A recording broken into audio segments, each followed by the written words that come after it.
some of your gods can't even post my pictures and my story, can't even do what they want because makava confine in a bubble. Where is it? Makava confine in a bubble is wingy chaya kwanza kana kulinda kana life. Because Makamu Zauti is a private guy. He's a private guy. Mukamusimbisa mukati tinongo music yako inobowa but tinongo kudira kuti you're a private guy. But what if I ask kuda with a private? Adamboposta chichikana na chicken in akakula down. But ndimo matanga kumutsoma manje. Do andanga mutsoma manje. Over now you're breaking character, now you're boy is simboterera boy. Teach maselebo boy. Musa bole maselebo boys. Yeah, Panat, sorry, thanks. Further in my celeb, I remember in I think the first time that I met Winky D, we had a conversation, very, very nice and productive conversation. You know what he told me? He said, 10.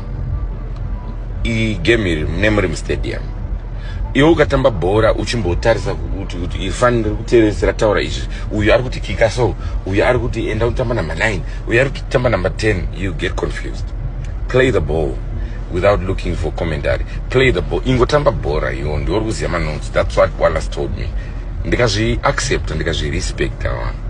So but when I ask munu weze manje asinga kukonsultira ma fans M stadium ari kuteresa.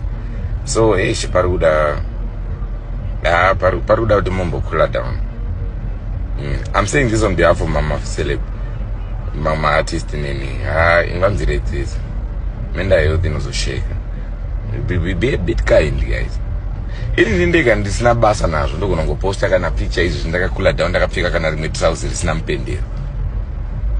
Vanhu wo seka vo enjoy ndo to seka ndo to fara ndo enjoy. Mangwana ndo release song. But pana mangwana vasingacha to enjoy music. But anyway, ndo shoko rangu kwa muri wa mana ndo kunyeperewa man. Take it easy. Take it easy on our people. Panozo peace.